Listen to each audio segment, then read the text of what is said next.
Apakah Nabi Muhammad pendosa?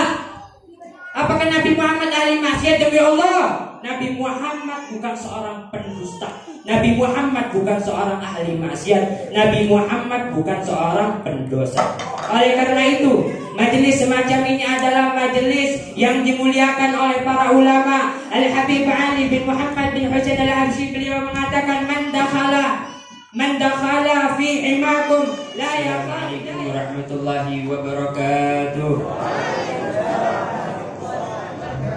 Alhamdulillah, wassalatu wassalamu ala Rasulillah Sayyidina Muhammad bin Abdillah wa ala alihi wa sahbihi wa man wala. Rabbi shrah li sadri wa yassir li amri wa hlul 'uqdatam min lisani yafqahu qawli. Amma ba'd. Alhamdulillah al-mukarram wal muhtaram, para habaib, para asatid, para datu-datu, para ami-ami, para abang-abang, khususnya para hadirin wal hadirat, dan lebih terkhusus lagi kepada sahibul bait. Mudah-mudahan Allah Subhanahu wa taala angkat derajat kita. Mudah-mudahan Allah Subhanahu wa taala kabulkan hajat kita di dunia barzakh wal akhirah. Amin ya rabbal alamin. Alhamdulillah, sekarang kita di dalam majelisnya para ulama. Sekarang kita di dalam wadah yang diamanahkan kepada sahibul bait, yang dimana sahibul bait memberikan fasilitas untuk mendekatkan diri kepada Allah Subhanahu wa taala. Dan ini adalah merupakan kemuliaan bagi sahibul bait. Dan pada malam hari ini kita yakini bahwasanya Nabi Muhammad sallallahu alaihi wasallam hadir di tengah-tengah kita. Kita makhluk qiyam tadi, kita meyakini bahwasanya makhluk qiyam tadi kita berdiri adalah kehadiran Nabi Muhammad. Walaupun ada perbedaan pendapat di antara berdiri dan tidak berdirinya seseorang, akan tetapi intinya adalah para ulama sepakat Nabi Muhammad hadir di tengah-tengah orang yang berselawat kepada beliau. Shallu ala Nabi Muhammad. Dan ini merupakan asar, kesan daripada yang disampaikan oleh ulama. Al-Imam Junaid bilang, at-tasdiq bi'ulumina wilayah sughra. Percaya dengan ilmu yang kami sampaikan adalah kewalian kecil. Mudah-mudahan Allah tidak harapkan kita daripada kewalian yang kecil, apalagi yang besar. Amin ya rabbal alamin. Dan ini merupakan tempat semacam ini adalah tempat taubat. Ketahuilah bahwasanya kita ketika datang ke tempat ini, ketahuilah kita dalam keadaan kotor. Dan tempat yang disediakan, difasilitaskan oleh sahibul bait adalah wadah untuk kita bertobat kepada Allah Subhanahu wa taala. Taubat bisa berlaku kepada orang yang maksiat atau yang tidak bermaksiat. Dan maksiat bukan terkhusus kepada pendosa saja, tapi terkhusus setiap kepada hamba-hamba Allah Subhanahu wa taala. Taubat itu adalah sebuah ibadah, sehingga diwajibkan orang yang taat ataupun yang bermaksiat tetap bertobat kepada Allah Subhanahu wa taala. Kita banyak mendengar sebuah riwayat bahwasanya Nabi Muhammad beristighfar 70 kali dalam sehari. Apakah Nabi Muhammad pendosa?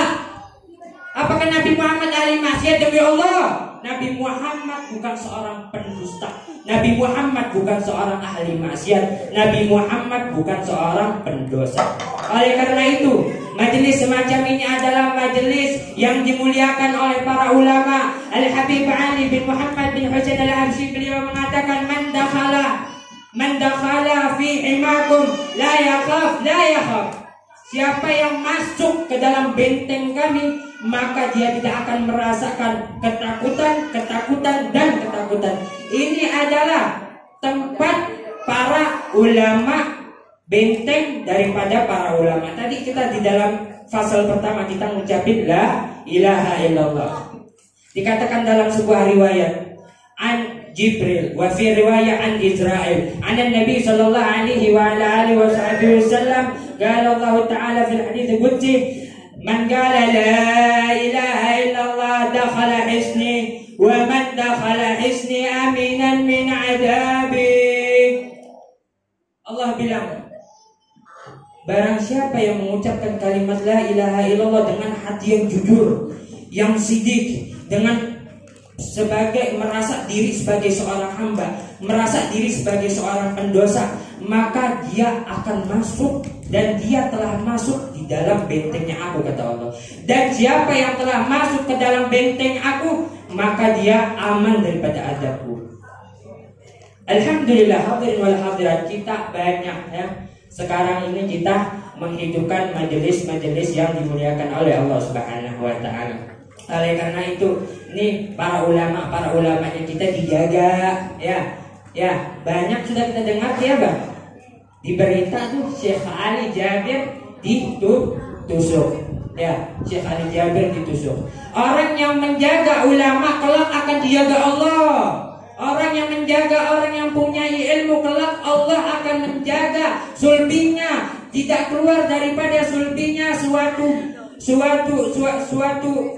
daging yang menjadi sosok manusia, kecuali orang tersebut akan dijadikan Allah Subhanahu wa taala sebagai orang yang berilmu juga. Maka hendaknya kita di dalam majelis ini, hendaknya kita senantiasa menjaga ulama-ulamanya kita menjaga para pencinta ulama, kita menjaga orang yang mempunyai hubungan kuat dengan Allah Subhanahu wa taala. Sayyidina Al-Habib Ali beliau mengatakan daripada Al-Habib Umar bin Idrus Al-Habsyi, beliau selalu mengatakan majalisul ilm ghidha fil qalb. Majelis ilmu adalah makanan pokok bagi setiap hamba. Sehingga dikatakan, ya Habib, apa yang ente baca ketika selesai daripada majelis ilmu?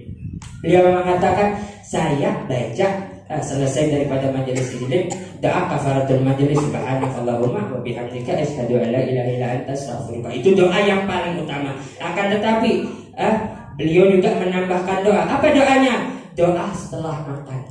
Tahu, alhamdulilladzi at'amana hadza wa saqana wa ja'alna minal muslimin. Dalam riwayat lain ada juga doa bukan yang ini yang disebutkan oleh Ustaz Iyad ya, ada lagi riwayat yang lain. Oleh karena itu, mudah-mudahan Allah Subhanahu wa taala tidak keluarkan kita dari wadah para ulama, wadah yang diasas dengan taqwa kepada Allah, kecuali Allah Subhanahu wa taala angkat derajat kita, Allah kabulkan hajat kita, Allah angkat martabat kita di dunia wal barzah wal akhirah, amin ya rabbal alamin.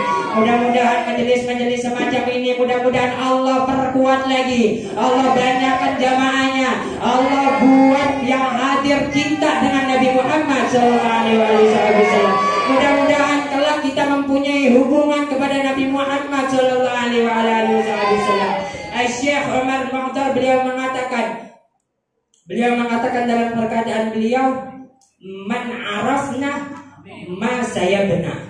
Siapa yang kenal dengan kami, maka kami tidak akan menelantarkan kalian, kata beliau. Kita sekarang ini menandakan kita kenal dengan Nabi Muhammad. Oleh karena itu, mudah-mudahan perkumpulan ini mengenalkan kita dan membuat para ulama kenal dengan kita. Amin ya rabbal alamin. Mudah-mudahan mata kita yang banyak berdosa ini tidak diharapkan melihat wajah Sayyidil Wujud Sayyidina Muhammad sallallahu alaihi wasallam. Mudah-mudahan tangan kita bisa berjabat tangan dengan Nabi Muhammad sallallahu alaihi wasallam. Mudah-mudahan mulut kita bisa mencium jidat Nabi besar Muhammad sallallahu alaihi wasallam. Rabbana anfa'na bi barakatihim wa hdina al-husna bi hurmatihim wa amitna fi tariqatihim wa mu'afat minal fitani. Amin ya rabbal alamin. Kurang lebihnya saya mohon maaf, apa yang saya katakan tadi itu adalah nasihat bagi diri saya sendiri.